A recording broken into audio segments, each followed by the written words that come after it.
Hi, Reggie. Hello. It's good to see you after 6, 7 years It's been a while, definitely before the end times. before the end times. Yeah. Well, I'm really glad to talk to you. You've remained connected with my dear friend Annie Moyer, who was one of the very Mm-hmm. first teachers I had at Boundless Yoga starting in 2002 Mm-hmm. in Washington, D.C. We should place for the people on the podcast. That's where you and I connected first. Mm-hmm. And we'll get back to Denver in a minute. Right on. But you had told me in a exchange that you're coming to Denver some, Denver's your yoga home, something, Yeah. something like that. So I'd love to find out about that later, but I want to talk to you now about all of the things that you have come into yoga over the last, not even 10 years, nine No. years, going on 10, Yeah. to do. So you said that you came to yoga seeking to alchemize and Yeah. to navigate Yeah.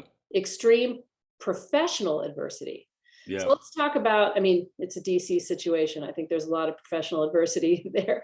At least Right. for the 20 years I taught there, I taught a lot of people in situations with professional who knows what. But let's start there. Yeah.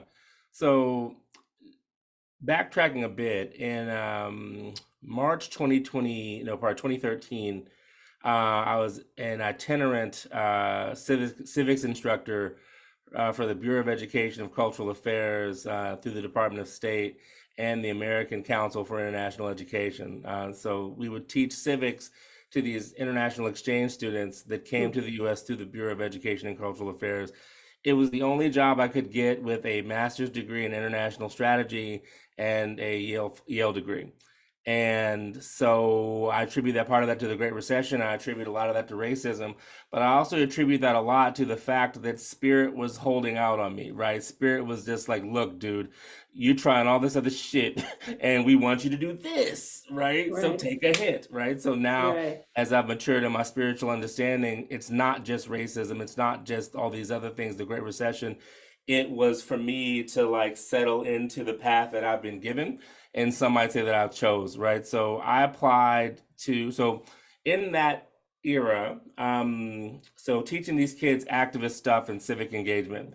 And most Mm. of them are from like the former Soviet Socialist republics. And so we're doing this thing, and I'm like, yo, you don't want to talk about ways to oust your government. You know what I mean? You want to, because Kim, the kids wanted to do this thing on wellness and well-being in 2013. Mm. And for about an hour after they said that, like I was salty. I was just like, I don't want to talk about this stuff. Like, but then I was like, what kind of teacher are you, man? You know what I mean? Like these kids are so excited about this and you putting your stuff on them. What's going on with Mm. you? Mm. And so at that point, I was like, okay, I guess I got some stuff to unpack. And then became as exuberant with the kids. Like the kids called me Mr. Awesome just because like I was totally, I love teenage angst. I get it, totally understand it. And like it was the first time I was ever a teacher, like officially. And my colleagues would call me the teen whisperer. So I went back to being Mr. Awesome. This was back when the Harlem Shake was super popular.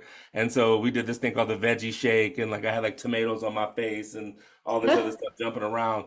And then after that, I was like, okay, man, so why did you have such a visceral reaction to these kids talking about wellness?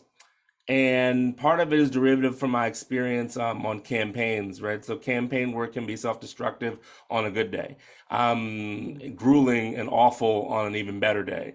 And so I had spent 6 or 7 years in like campaign apparatus, and it just wore me down. And I didn't view my health and well-being as worth my time and attention. And after that experience with those kids, I went. So April 1st every year since then has been my reborn day. No fooling. That's a bad April Fool's joke. But like, it's my reborn day. It's the day where I looked up in the sky and was just like, look, man, your health and well-being is sacred. Mm. And don't think otherwise. And so don't take it for granted and do what you can to shift it. So 2 weeks after kicking it with those kids, I went on a 6 month vegan cleanse and got some running shoes and did walks and all these other things. And that commitment to well-being on April 1st, 2013, a year and change later, begat my yoga practice. at Yoga Noma in Northeast Washington, Oh, DC. It's not around anymore, but Yoga Noma was the first yoga class that I took. And the reason I started practicing asana at first was because I applied and so basically worked with these kids and got into a good place, started doing like teaching stuff, international education, those sorts of things. And got a phone call in the beginning of 2014 from the Obama administration saying what was someone who was once my intern was now in the presidential personnel office. And he was like, Reggie, we want you to be a part of the administration. I was blacklisted from the Obama administration, and that was pure racism and hmm, spiritual stuff, but that was mostly racism. hmm, And I didn't want to do anything with them because I didn't trust them, right? I was like, look, I did this one thing, and y'all took all the credit and blacklisted me on my good effort and on my good name. But I was like, you know what? I have nothing to lose, so I put my name in for these jobs in the administration one last time. So got nothing to lose. I made it to the top two for both. Got neither one. hmm, Heartbreak, hmm. especially in Washington, D.C., given the culture of climbing and all this other stuff. Yeah, yeah. So social climbing and people working too much and being too connected to their jobs as part of their identity and all this other stuff. So I was heartbroken, but I was a year into the health and wellness thing, right? And so I was like, I'm gonna use this time to go to museums and like write in my journal and do all these other things. Like there was a really cool Dali exhibit at the Hirshhorn then that I spent a lot of time at. And I made this checklist. I was like, the only thing I'm gonna do is anything that I've never done before, lowers my blood pressure, and is creative. A Hmm. friend of mine is like, you want to go to this yoga class with me? So I took out my checklist and I was like, never done this before. I heard it lowers blood pressure and sure it'll be creative. So that's how I went to yoga asana for the first time on November 9th, 2013. Hmm. Fast forward 4 months, I moved to Denver, Colorado to work for a nonprofit because once you go Oh, all in for a job on the administration, that's like proposing to someone and they say no, right. you got to leave town. Like, you know what I mean? So like I got to I leave see. DC because I went all in for these things, burnt up all my political capital. I got to go. Oh, And she said, no, yikes, I gotta leave. So moved to Denver to work for this nonprofit, which was another dream job that turned into a nightmare 6 days in. So it oh went from God. like a great experience to a woman that I worked with felt intimidated by my presence. And basically, the job they hired me for, they cut back 6 days in. And then it was just a precipitous decline into psychological abuse, racist microaggressions, and white female supremacist stupidity. But I couldn't be that bold because I moved across country for the job. And so I had to figure something out. So on February 10th, 2015, I went to a place that no longer exists called Kindness Yoga. Yeah, And because I was in a staff meeting where the woman who was the head of the nonprofit looked me in the face and was basically like, we're really wondering why you're here. We think you're a waste of headcount, blah, blah, blah, blah, blah, blah, blah, blah. I'm from the East Coast. We don't kick it like that. Like, yeah, yeah, like, who yeah, the you think you are? You know what I yeah. mean? So that's what I wanted to say, but couldn't say it because then I'd be angry black man, all this other stuff. So luckily I had that 35-day interval at Yoga Noma in Washington and knew to go to a yoga studio because that was my salvation basically. So Mm-hmm. the job got worse and worse and worse and worse, Mm, which basically made me that much more committed to asana, which I now know is sadhana. So mm-hmm. that's sadhana, 6 days a week, twice a day at least, created conditions for a transformation that I didn't know was going to happen. Mm-hmm. So when I was fired from that thing 10 months later via text message, and they asked me for an exit interview, I basically was like, y'all know good and hell well, we don't need no damn exit interview. I was like, but I want to thank you. And they're like, for what? Because that's what silky chicks do. I was like, I want to thank you for how poorly you treated me because you gave me wisdom on how to deal with adversity with grace. Mm, So that's 10 months into my yoga practice. mm, mm, mm-hmm. And I started when I was 40. So I started as a grown ass man and in 10 months went through all this craziness, but yoga, asana, and then the embodied philosophical precepts just made such a difference. I was like, I'm all in. Like, this thing changed my life. I called my mom and my aunt afterwards. I was like, these people fired me via text message. I said no and thanked them. I was like, this yoga stuff is crazy. Like, so that's Totally, right. totally. So that's the emotional distress.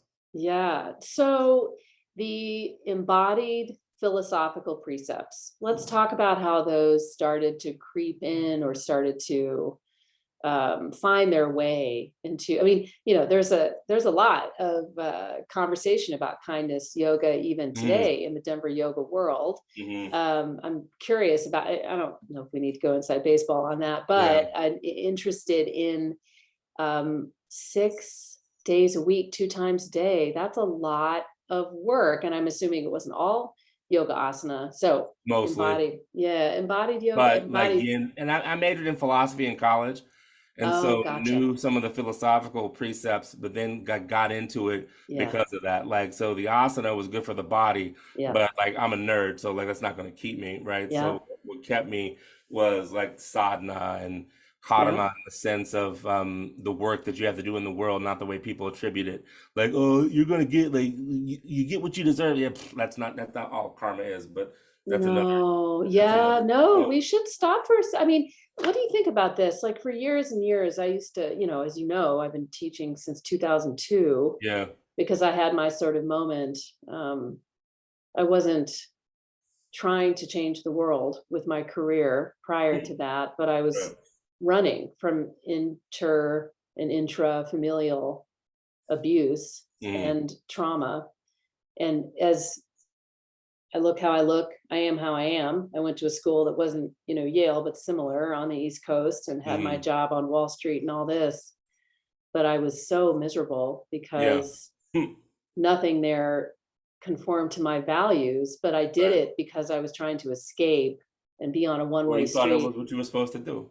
Yeah, away from my family. I mean, I knew I couldn't go back. I knew I had to do it on my own. I knew I had to do it independently and without a connection to my family because there just wasn't support there. Yeah. And so, um, I guess the question that I want to ask is how, well, the thing I've talked about with karma for years, and I kind of stumble into this in one of my early teacher training programs. I talked to Sean Cornett a couple weeks ago. Her podcast dropped last week. And after 25 years of teaching, she's just now starting to train teachers, which I think Mhm. is so badass Right. and like different than I did it. And so many people do it. So I say this with couching a little bit of my own recognition that I hope I was ready enough to do it then. Right. I hope it didn't cause any harm training. I hope I Sure, sure, did, sure, sure, sure. yeah, the best I could. But one of the things I realized about karma is it's not like the thing you do comes back to you. It's like you're in these karma lanes. So Yeah. if you're going to be in the lane of lots of, you know, meat eating, like animals that have been really abused before Then you've eaten then them, that manifests. yeah, that's a lane that you're in, and you have the knowledge that that's the lane that you're in, but you continue to be in it. So that's like that karma flow.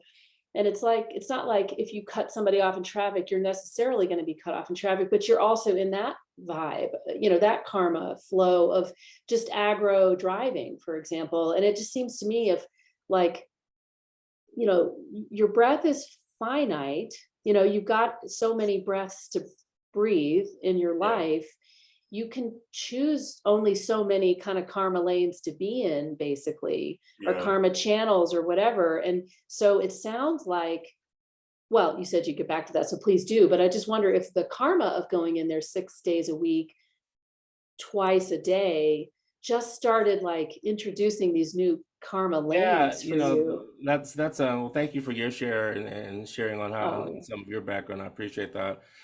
Just because I'm a human and and an organizer, so I can't help but wanting to know a little bit more about who I connect with. Um, so there's the karma of the thing that you do and the repercussions of that thing, not necessarily in a retribution way, but in a way that this yields this. yeah. Um, there's the karma that is the thing that you're supposed to do in the world, right? There's the Mhm. karma of simply like I consider myself a karma yogi in that Mm. like I work, and Totally. I do things. I understand. Right. I'm Yeah. not and so that's why popular yoga culture makes me sick, is because there are a lot of people who are like, oh, well, meditate and hope things are better. Yeah, but you still support supremacist structures and haven't done the internal thing. So Karma Totally. Yogi takes his action and focus directly at you with Yeah. love and grace to tear down the things that are causing more harm. Because sometimes ahimsa means you got to bring the pain to people that are delusional.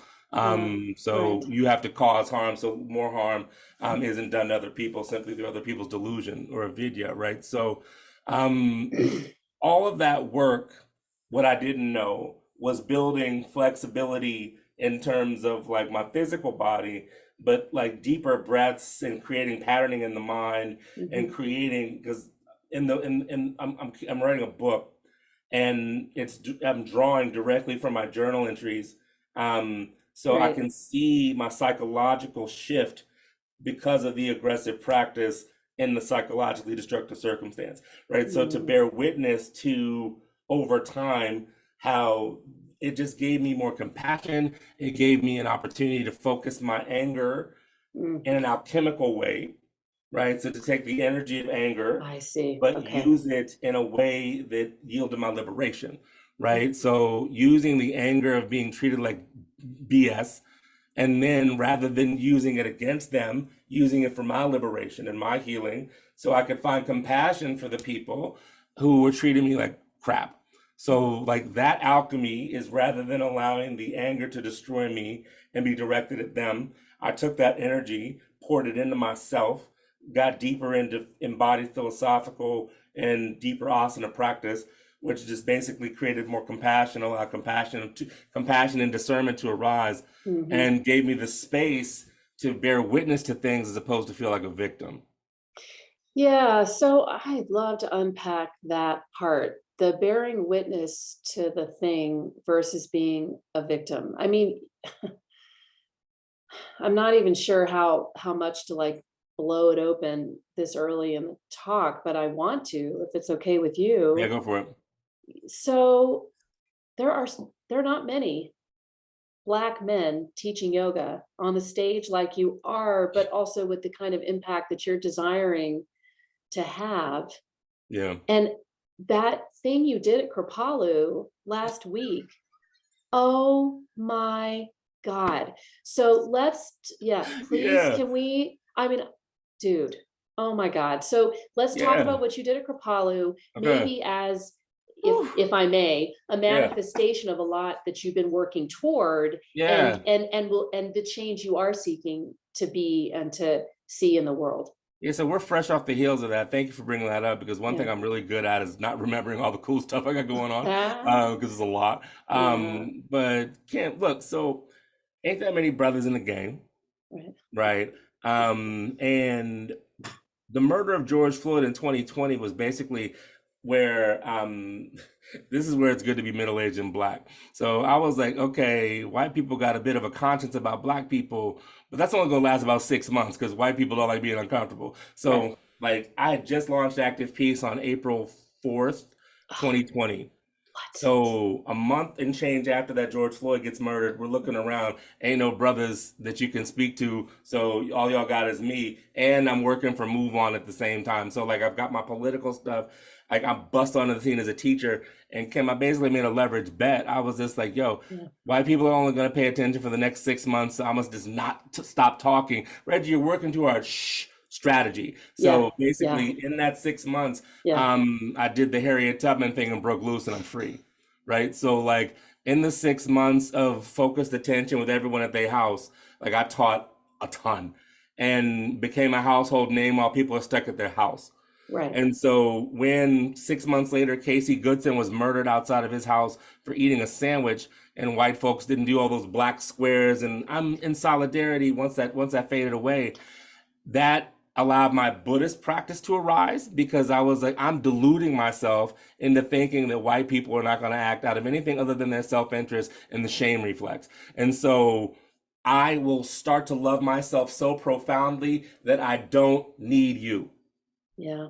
You don't care, Yeah. right? And like people have a hard time hearing that, but like look at the receipts. You know what I mean? I can say I want to do a diet and be in like live healthier, but if my receipts are just like junk food and soda, then Look I at ain't their serious about receipts. it.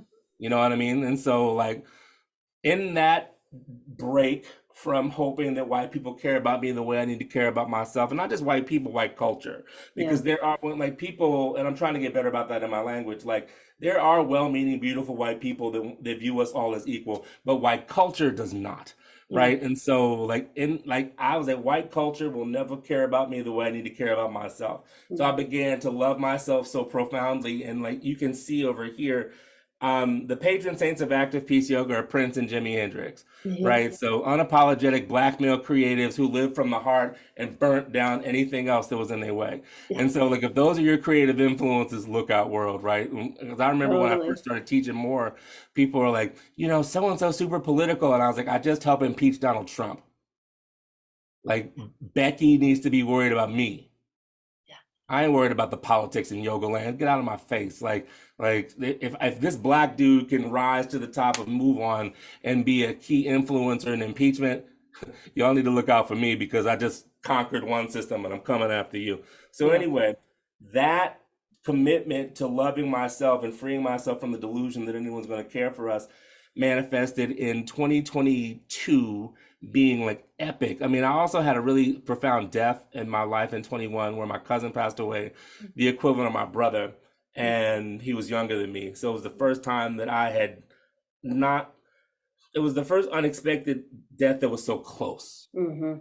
Mm-hmm. Right, I've been through some stuff, you know what I mean? Mm-hmm. Like I've been through some things in my life. I definitely, if you major in existential philosophy, it's because you're not afraid of the dark night of the soul. You know what I Yeah. mean? So like, No, totally. so my cousin's death, the combined with the commitment that I made to no longer be deluded, combined with still doing the work, right? So in the aggressive way that I took asana, sadhana, my teacher practice was in the past 3 years, I think I've taught like 2,200 classes, like mostly Wow. No online, so way. like a ton. So like Yeah. I put this work in with the same ardor and tapas that I did in my asana practice. So in 22, like when the world starts to open back up, Reggie, will you keynote this? Reggie, will you do this? Reggie, will Mm-hmm. you do all these things? And so, to your point, it started to manifest in Mm-hmm. ways where active peace is just, I call it my aggressive toddler.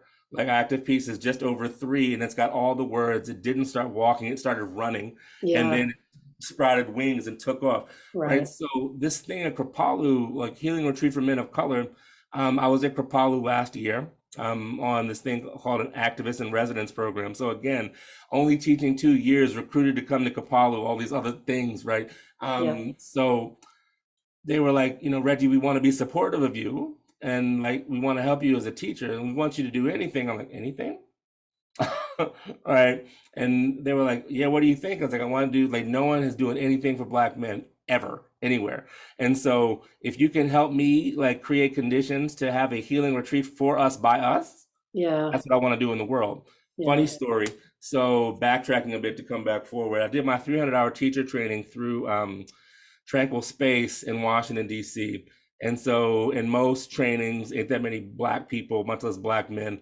So it's me, Sister Tony Carey, who is Right. now VP of Communications at Yeah. Yoga Alliance. She was in my 300 and like 10 white women.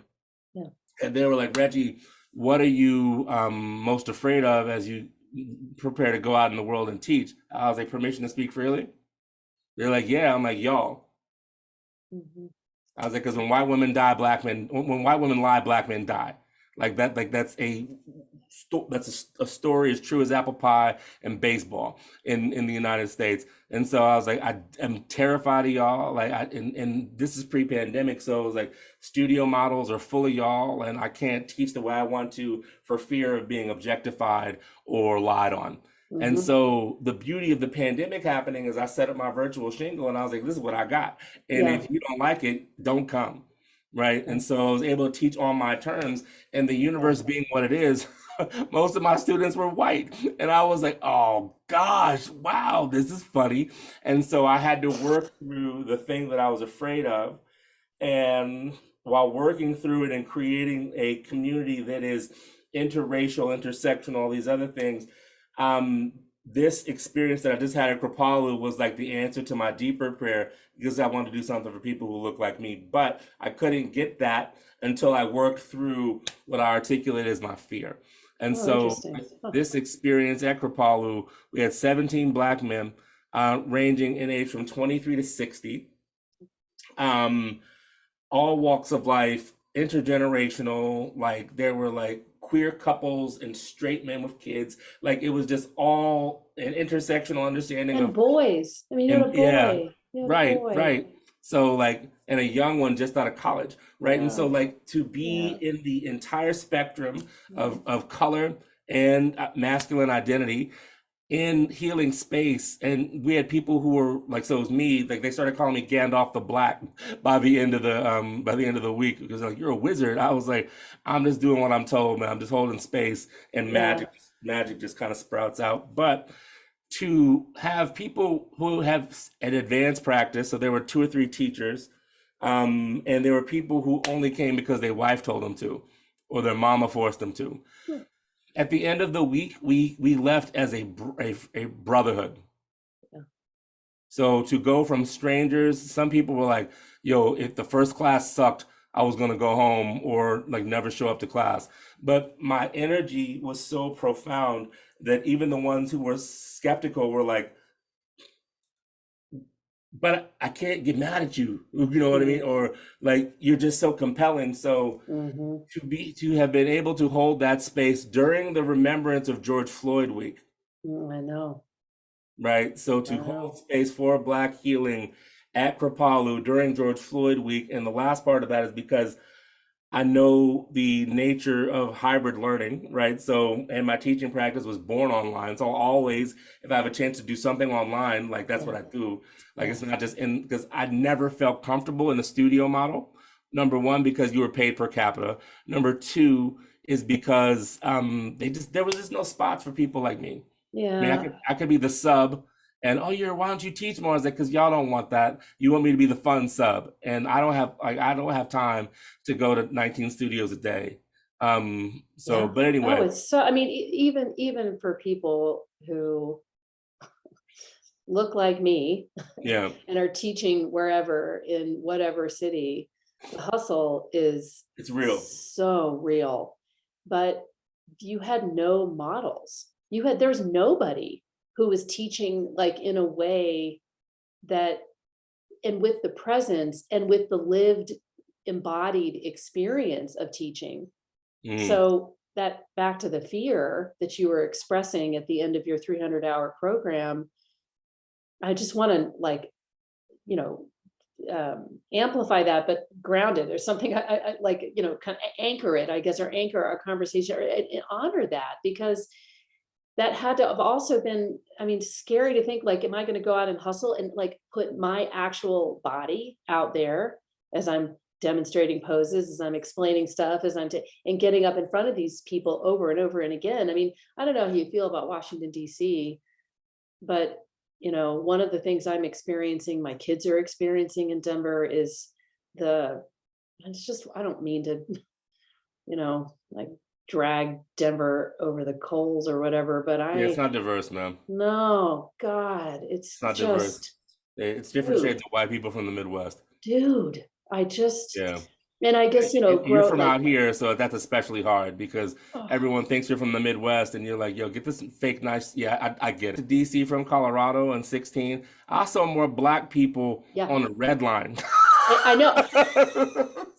Not the green line. I saw more Black people on the red line in upper Northwest than I saw. Like you Oh get it? I'm God, like, yo, how am I that gonna see is more Black hilarious. people on the red line near Tenleytown than my entire time in Denver? It's like, what the hell is this? Oh my God, Reggie, that is so funny. And Yeah, it reminds me of going to the, like, not I can't. Anacostia. No, I was up in Tenleytown and damn north of DuPont Circle. Stop it! I saw more Like Black getting people off the up there. Chevy Chase stop, you're like, what? Oh So my I get God, it. that is hilarious. Yeah, well, I and get again, it. you know, so So that's why I I, pop in and out of Colorado. You know what I mean? Like, yeah, love I it. know. Like, kindness nurtured me, beautiful I'm so community, glad.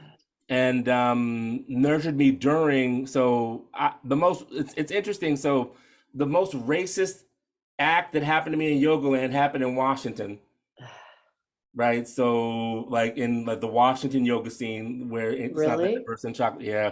I'm I sorry. basically had a yoga while black. Very long story short, someone was working on inversions and lost their balance, female, and she fell into my face in a way that you should only do with your partner, right? And so she fell on me. I'm doing like a forward fold extension. Next thing I know, someone's butt's in my face, Mm. and I'm like, "You good?" And then I just went back to my practice. Long story short, she felt awkward and then said that she didn't feel comfortable around me when you fell into me. And like studio owners were basically like, look, would you consider like pausing your membership because people feel uncomfortable around you? And I was just like, what people? Yeah, I was like, exactly. I'm a devotee, you know what I mean? Like I'm a yogi. Like this is my spiritual practice. And the only thing I'm trying to FUCK is racism. Yeah. You know what I mean? So anyway, kindness was very beautiful to me and like supportive of me because I was a gym rat in that environment. Yeah. But when Trump won, Yeah. I told all my friends in Denver, I was like, I can't be black here. Yeah. Yeah. I need to be black at home. Yeah. Yeah. Like where there's A, more of us, B, like I know Yeah. the racism, Yeah. C, it's not caught up on this. Everyone's equal when y'all segregate people of color. And I don't even know if that's true anymore because of the rampant construction out there. But yeah, Denver is a beautiful mirage and a menagerie Totally. I agree.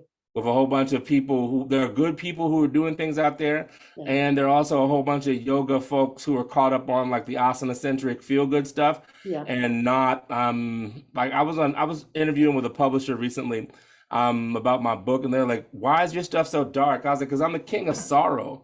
Yeah. You know what I mean? Like yoga, good vibes only culture. I'm trying to destroy that Hmm. because like how did that serve you during the pandemic? Hmm. Yeah, good vibes only. Look, Earth took a turn. And like the beauty of my practice is that it gave me the space to hold space for other people. And it's then during the pandemic where I awakened that yeah, I teach some asana stuff, but I teach mostly about like race, grief, and social justice through asana, through meditation, through sound, and all these other things. Because if we don't come together as people, we'll perish as fools. That's a paraphrase of Martin Luther King. And the yoga community, as it stands now, has a lot more work to do to make it accessible for all. I'm also on the board of the Accessible Yoga Association. Yeah. If we don't make it accessible for all, then we deserve for it to fail. Yeah. Yeah. Let's talk about that because that's actually where I really wanted to go with the conversation. But all of Mm. this leading up to it is, it was, I believe, I hope I'm remembering this right, Eddie Stern, who was talking about how yoga is a field and condition preparer. Yeah, It's like what you were saying earlier in our conversation today, where you went in and you devotee, you went in and you did the word, the gym rat, at kindness, and you prepared the field of your own consciousness for these things that live inside you to come up, to come up, to come up and out. yeah. And if you are, so another thing I loved about your the post about the work that you did, would you tell me again the name of it, Yeah, the permission and refuge. permission and refuge? It's beautiful. So what you did at permission, and I just want to say, do you know Monique Schubert or no? Yeah, Okay, so yeah. Monique, came on with the CEO then of Kripalu together in my lineages talks Oh, at okay, wow, at right Yoga on. Alliance, and they talked about the activist in residence Yeah, work that they were planning on doing. And I am so glad that you've brought that up because I've been really curious about how that's going yeah, there, and if you're in the middle of it and you were yeah. able to teach a workshop as a result of being there, then it sounds to me like that's going well up there. Do you want to say anything about that before we jump into this work that you're doing on the holding of space, because that was the thing that struck me Yeah. among the many things, not just how happy all of your faces looked. It, I mean, I was like enlarging the picture just to look and Yeah. see, All these yeah, teeth. this Right. joy, yeah, this joy just radiating from you guys. Yeah. So, do So you want the to say anything? activists, yeah, the activist in residence program. I did that in September of last year, so 22. Um, as just an acquaintance to the campus, right? So it's Kripalu's way of rewarding people out there living the like, Yeah. whose feet are in as speak the same language as their mouth. You know Yeah. what I mean? And it was the kindest thing anyone had ever done to me. Like, I've been a Black activist for years, and the way that the activist community goes is like, the earth is racist, so like liberals are as racist as conservatives in these United States.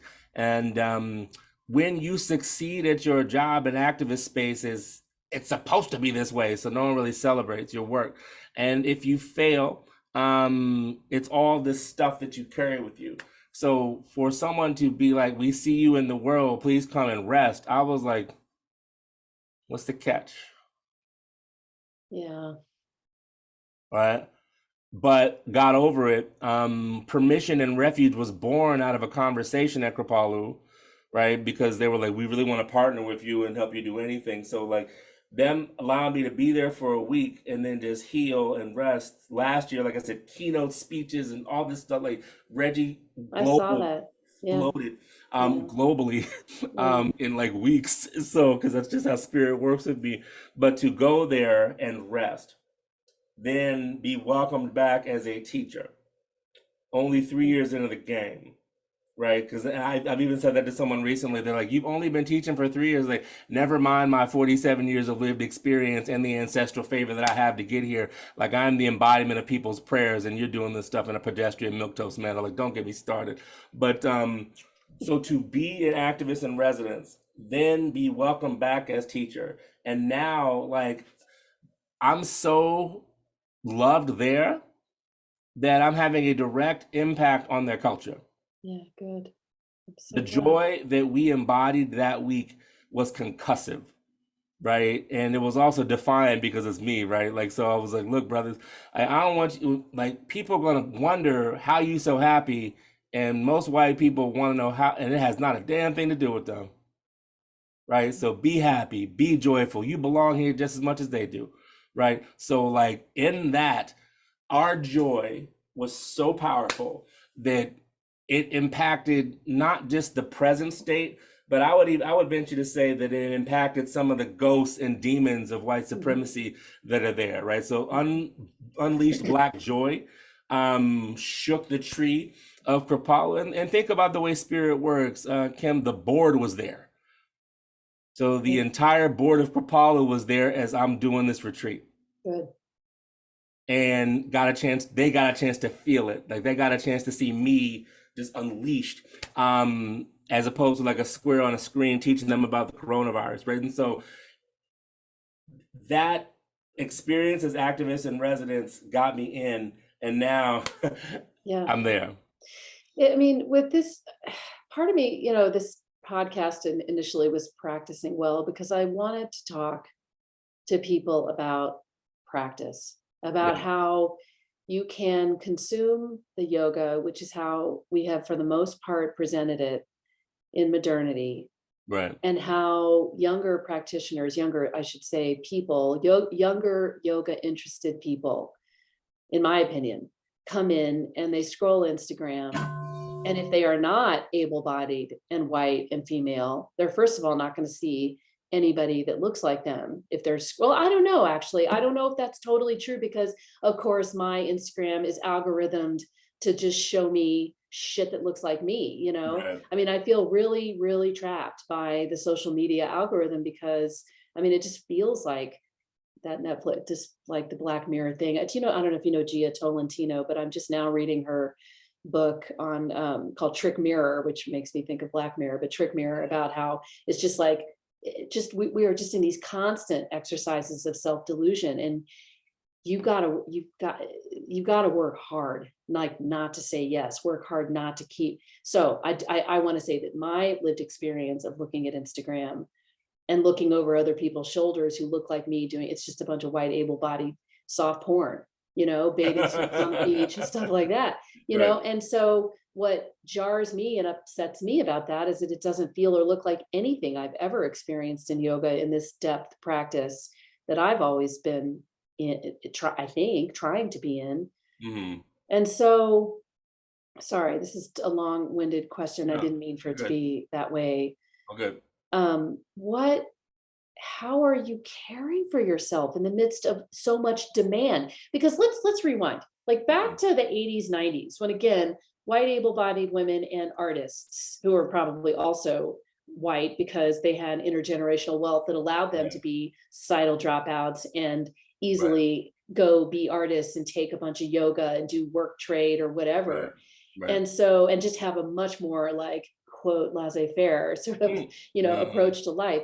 So that's like how it was in the beginning and in modernity anyway. And there was all this demand.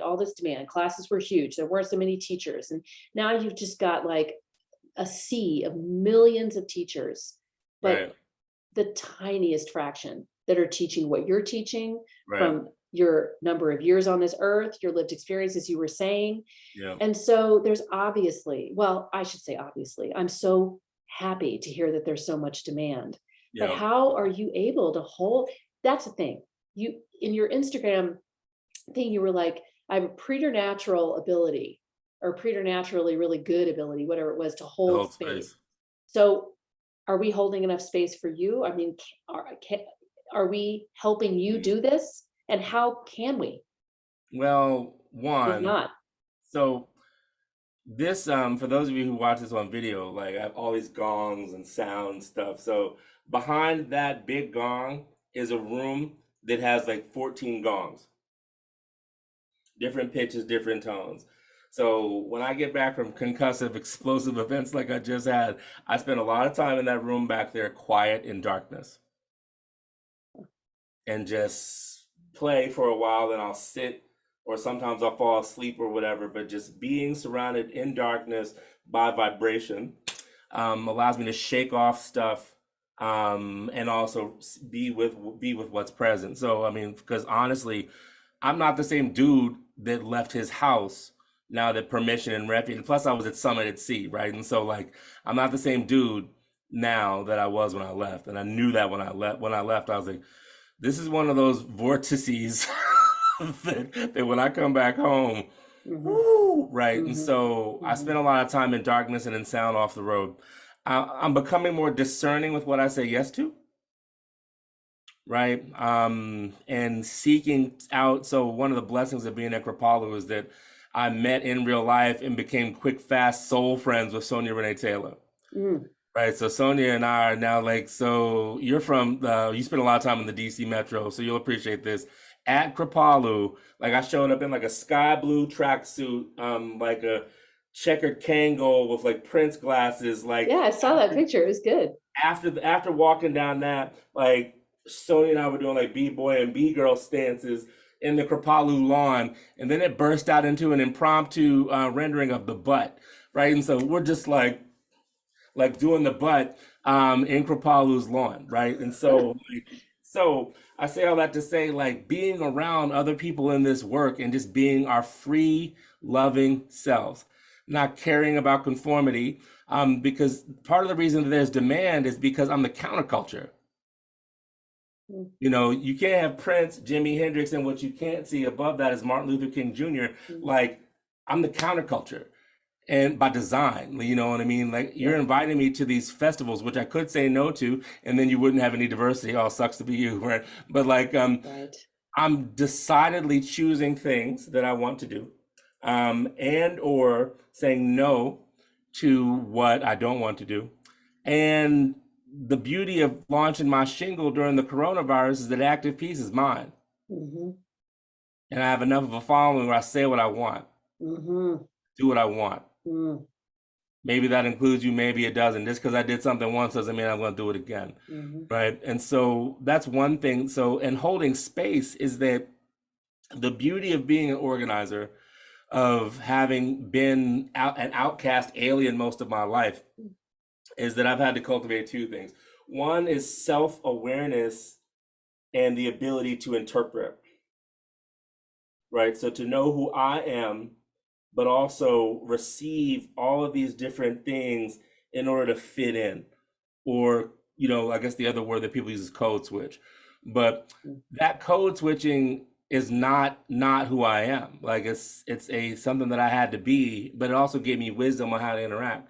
And so because of that wisdom that I've gained, I'm authentically myself that's in service to people's souls. Mhm.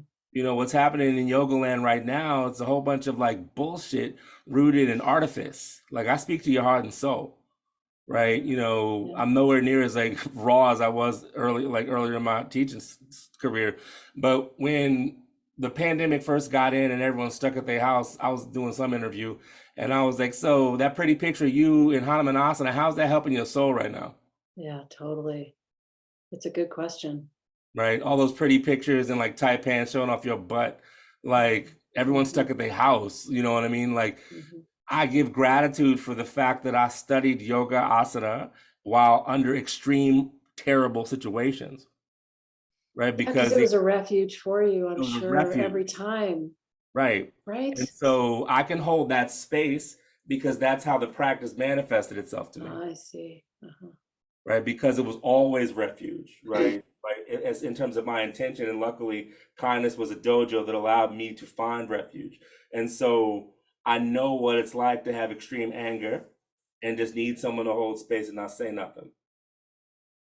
I know Mhm. what it's like to have something on your heart but not have the words, but the teacher is intuitive enough to say the words, Mhm. right? I know what it's like to not have any black male anything, it's going back to permission and refuge, like, because the other thing I did was in that virtual event, it was intersectional, intergenerational, interidentity, and interdisciplinary, right? Mhm. So we had Devin Berry, who's like old school Vipassana teacher, me, which is like yogic, dharmic hybrid, and like Sean Moore, who is mid 30s. And Mhm. what I also wanted to do is so I brought in two young black male teachers because Harriet Tubman and Frederick Douglass are my heroes, right? And so I was like, I want you in your 30s to have access to these institutions Yeah. because I'm not going to live forever. Yeah. And like, for whatever reason, I'm like the black wizard that is like slaying the world and taking the spoils. And like, I'm going to share that benevolently with all, but especially if you look like me, because I don't want you to work as hard as I did. Yeah. And to be able to get into it sooner and have more impact faster, right? Right. Yeah. Amplification, access to resources, all these sorts of things. Yeah. Name Yeah, ID. so I was going to ask about that actually. So you answered my question. Like, in other words, are you thinking about your own sangha of Black men? And I think that's basically what, like, in other words, bringing these sadhakas, if you will, these students Yeah. up. And Yeah. so the accessible yoga Hmm. group, you are now the third person I brought in this year who's Okay. affiliated with, or, it was Jivana and Anjali first, Oh, and cool, cool. Avery's coming in hopefully soon, Fun. and others. But I'm glad. So let's talk about your sort of work with them. I mean, because I want to kind of land the plane and talk a Yeah. little bit about where you're going, because once the book comes out, I'm sure things will change still further for you. So Seriousness. you have a lot of sound therapy that you're obviously using, and how beautiful, your image, or for me, of thinking about you as a healer coming home and being healed by vibration, by Right. allowing that sound to move through you. I don't know if you and I have ever talked about that, or when we first met, but my first foray into yoga was through the chakras Oh, and fun. through vibration and through Okay. the discernment of the sounds of first chakra, second, third, Yeah. and on up. And I've Like Bija, but what's that? Bija mantra and stuff. And mantras, yeah, totally. Definitely the bija mantra. Sorry, yeah, I Yeah. didn't back to our sound issues in the beginning. I couldn't, but yeah, I mean, I've never actually felt so healed as I have been via sound therapy like that. Right. So anyway, so you got that. You got Yep. this stuff at Kripalu. You've got all of these appearances that you're making across the world, and also the Accessible Yoga group. What else are you doing? And I mean, I'm almost tempted to talk about all of that you're doing against the, I can't remember the words you said about the sort of more superficial. I don't know. That's not the word you Yeah. used, so I apologize. But way that It's yoga is being pedestrian. practiced. But it's like Pam Eggleston said to me. Okay. Oh my God, I love her and Amina so much, and she was like, there's a point or a place or whatever where it doesn't really matter. Whatever, like we're going to leave a lot of people behind as we go forward, saying these truths, Right. like making people think about what we're thinking about, like, and we're not going to stop. And so I'm sort of I'm trying to, I want to be on that train. I mean, but Yeah. at the same time, I don't know what happens with the majority of the yoga culture over here that's can't tolerate a conversation like this one, or doesn't want to know. I don't know, like Yeah, so how. I'll mention in the context of Kripalu, right? So Kripalu as an institution went out of its way to hold space for me and do all this other stuff. And we even on Thursday evening, when we had the virtual hybrid meditation, commemorating George Floyd, but also reading the names of Black and brown people who were killed by police who were unarmed. Since 2014, like we had to come up with a marker because like it was just so many people, right? It took 14 minutes for me to read 250 names. But doors were open for all there, and Kripalu canceled all the programming that night, and still I think like 7 or 8 white people showed up in the hall. And what I said to my brothers, I was just like, listen, I don't want y'all waking up tomorrow mean mugging every white person that didn't show up. Right? That was not for them. No. It was for us. They were welcome to bear witness. Yeah. Because someone was like, why don't you have like conversation because I'm the teacher. I don't need you catching feels and like talking too damn much when we're honoring like the death of George Floyd. Like that's not tonight.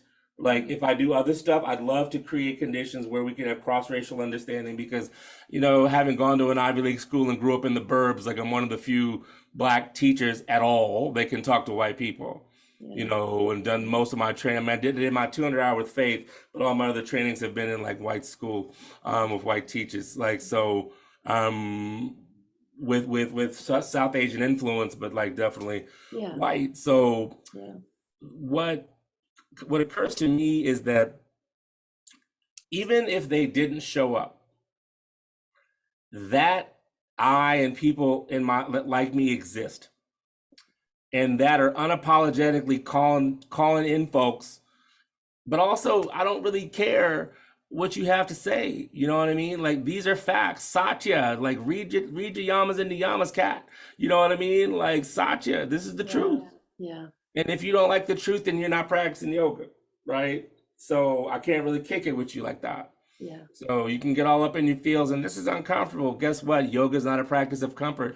That's like you said, modernity, Western notion rooted in the comfort of white people, which usually comes at the expense of Black and brown people. Not least to mention like the Black and brown indigenous wisdom that you've appropriated, right? So I don't really care and have the luxury of not caring about if this hurts your feelings, because what has happened is nearly all the appearances that I have, it's as if they're like, you're a breath of fresh air.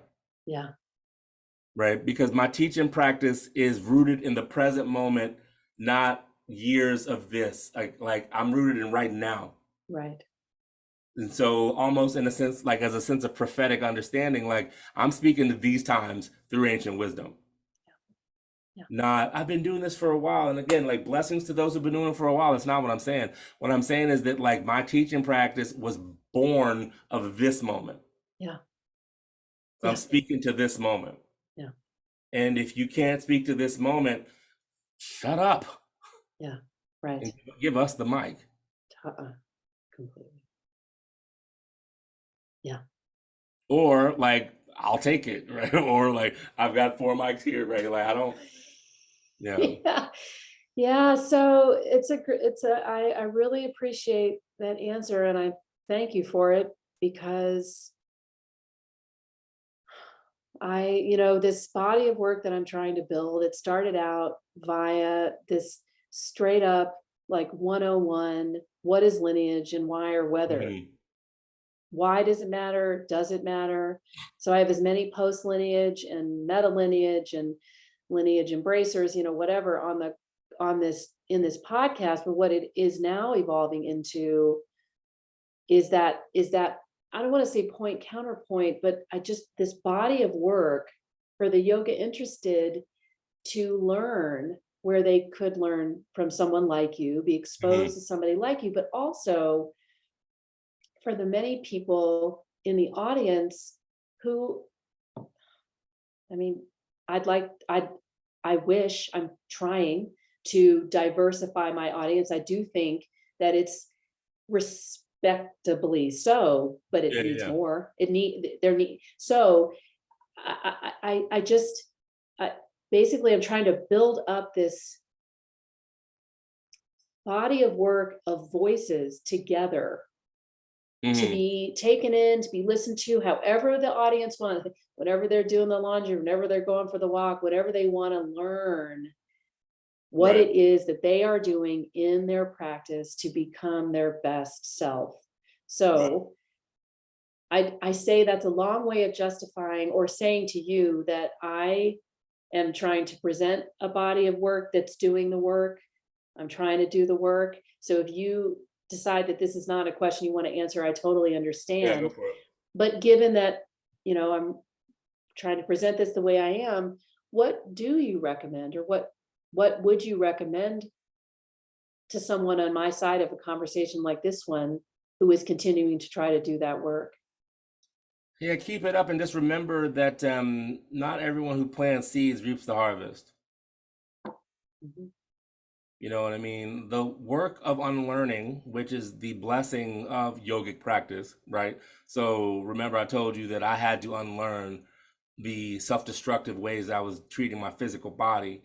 Yoga is a masterclass in unlearning, right? You know what I mean? If you take it at its word. Most people do not take yoga to unlearn. They take yoga to escape, right? And so having patience and grace for those who are unlearning, and also knowing and trusting the power of the practice, right? Like just because you may not be consciously aware or you may consciously be in delusion, the subconscious is who you really are, elements of who you really are, not the ego facade, which is gonna die anyway, right? And so like and as prescribed by yoga, ego death, right? Mhm. So trusting that truth only needs to be expressed and borne witness to, Mhm. right? Like if you don't express the truth, that's on you. Mhm. If you do express the truth, you don't need to do anything other than express the truth. It will do Mhm. what it needs to do. And just create conditions that anything that you do is rooted in the expression of that truth, because that's timeless. So that's what I would say. The second thing is like don't shy away from hard conversations, right? Like keep like creating conditions where you're exposing people to something outside the norm, because the one thing that has given me a lot of heartbreak is that we just went through an experience that showed us the that our ways are defunct. Yet people are picking up dead things. And so I have tremendous sadness, but also compassion for that. And it's part of the another reason why I just speak so boldly. And I think that people are like, who's this guy? That's why I said almost prophetic, I because love I'm it. just like, listen, the reason your feet hurt is because your shoes are too tight. Why the hell you put on those old ass shoes? Oh, right. So Sonia Renee Taylor did a reading for me at Kripalu, and she basically was like, "You have a spiritual necessity to talk about what no one wants to talk about, but do it in a way that's playful." Mhm.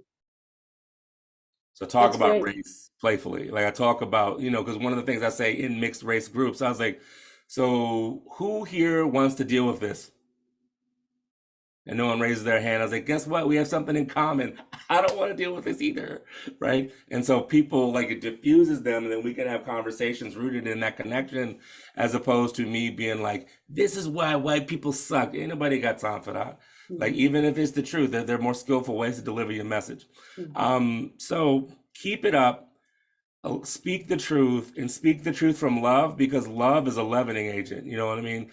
Like, love is the thing that allows it to land and Yeah. grow, as Yeah. opposed to just like being cold and harsh, Right. and it just being like, Yeah. right? Like, so you speak the truth in love, and love is the leavening agent. Not only does it land, but it lands and it starts to germinate, as opposed to being all hard. And that's why cancel culture gets on my damn nerves, is because which one of us hasn't said the wrong thing? Yeah. Yeah. Right? Which one of us hasn't unintentionally caused harm? Yeah.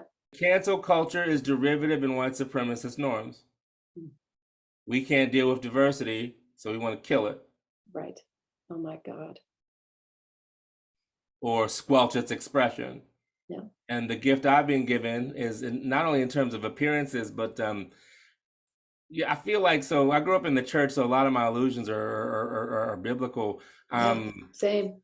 I feel like in this phase of my career, like I'm Joseph, right? People threw me in a ditch a long time ago, right? The thing is that, like, now that I'm like with Pharaoh, or to some extent, like, I am my own Pharaoh, um, I am kind and I don't forget that you threw me in a ditch and left me for dead, or your jealousy, just like, whatever, like, get him out of here. But now that, like, I'm here, I will remind that that's where I came from, but not in a way that's guilt ridden. Like, I give gratitude for the horrible job that I give gratitude that the Obama people never like led me to, like, the edge and then pushed me over. It taught me I had wings. So adversity can be your best teacher. Like, Yeah. and yoga reminds us of that, and creating conditions for that to take root. And then, like, as evidence in my teaching practice, I didn't know that I was building a root structure for such a rapid explosion like bamboo. I didn't know that. Right. That is, I think, a great place to stop, because I love the idea that your roots are deep enough and aerated enough and healthy enough to grow like bamboo. That's beautiful. Reggie, thank you so much for coming. I'm sure in the show notes we'll have a bunch of links to where people can find you on the map, because I'm sure it's a lot of a lot of places. And I hope that we can I am continue going to this be in conversation. Colorado in September, so I'm If, going to be at CU Boulder, oh man, their wellness center, talking about grief, right? So that's oh, coming. I'll be out there in September, and I'll probably do something in a local studio because it's around the equinox. And so, in order for me to teach, I want to teach an equinox class in my love it. roots. I And love fall's it. my favorite season. But before we sign off, it's almost malpractice for me to have all this sound and Yeah. not play something. Yes, that'd be great. So Thank you. Please do. yeah, Oh I'll yeah. play a gong or something for a bit. Okay. Just also to lead, so we talked about heavy things, and Yeah. think of this as the honey to go with your cod liver oil. You know what I I love mean? it. So we That talked about is. some hard things, and we talked about some things, but Yeah. giving people an opportunity to cultivate peace Yeah. in the midst of these tough conversations. So building, like, neural pathways for both, and as Both opposed to and. either or, yeah. Totally. 100%. Oh, I love it. Okay. So I encourage all who are listening to get into the shoulders. So maybe shrug the shoulders, maybe shake the hands a bit, but just give the body some level of motion. And I'm going to play some crystal bowls and one gong for probably about a minute, so not a long time. But think about all of the noise that we hear in our lives, whether it be the noise in our minds or the noise that other people share with us that you don't necessarily ask for, but you still receive. So we'll take 3 clearing breaths, then I'll play these sound bowls and this gong, just to allow the mind to be the recipient of something other than noise. Yeah. So eyes lowered, softer, closed, shoulders back and down, heart open. Deep inhale through the nose, gentle sigh to clear. In through the nose, fulfilling or filling the body with vital life force. Exhale the stale life force. Deep full inhale, full exhale.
That was awesome. That was awesome. Thank you so much. I love it. I'm going to put that at the beginning and the end of the episode.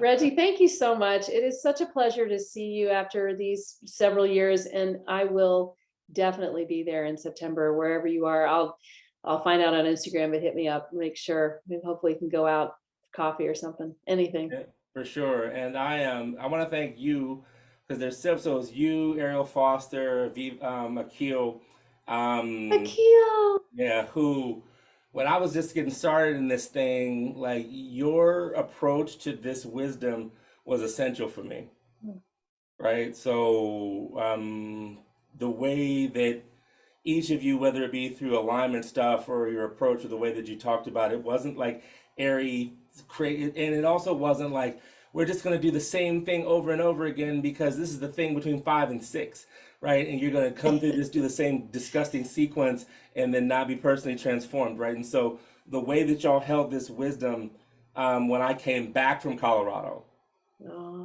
allowed me to, because I remember one story quickly before we go is that Keith Golden, who used to teach, Yeah. right? So Keith, Oh, he's so great. when I first met Keith at Yoga Works, I think it was on 14th. I can't remember the studio, but like I know it was on 14th Street. Yeah, it was Yoga Works. Yeah, right at So 14th Keith, and Clifton or whatever. yep. Yeah. Keith was like, "Where are you from?" I'm like, "I'm from here." He's like, "Where'd you come? Like, where'd you come from?" I'm like, "Colorado." He's like, "To do what?" I was like, "To chase these crazy bullheads out of town." Yeah. And Keith was just like, "Good luck with that." So I don't know if he remembers, but like if he remembers saying that to me, but I remember once I like burst into Move On and was like impeaching cats and doing all this other stuff and and doing my yoga practice. I messaged him. I was like, "Thanks for the inspiration." You know what I mean? Like, so like taking yogic wisdom, but like Keith's open approach and just he used a lot of music. Like you did a lot of alignment and beautiful stuff. Like so did Ariel Foster and like the Dharma Mitra influence of Akil were like and then I met Faith Hunter. And so like that y'all were the teachers who were the antithesis to what Washington typically offered. Right. And I teach from that foundation. So thank you and y'all for giving me different avenues to explore the alchemy that I bring to earth now. Oh my gosh, any way I can continue to support you. I'm honored to have been a small part of that journey, honestly. Anything at all, Reggie. It is so good to connect. I just have chills. Nice to connect with you and until a few months. I can't wait to see you IRL. Cool. Okay, Well, take deep care. love, deep gratitude, and until soon. Yeah, likewise. Bye.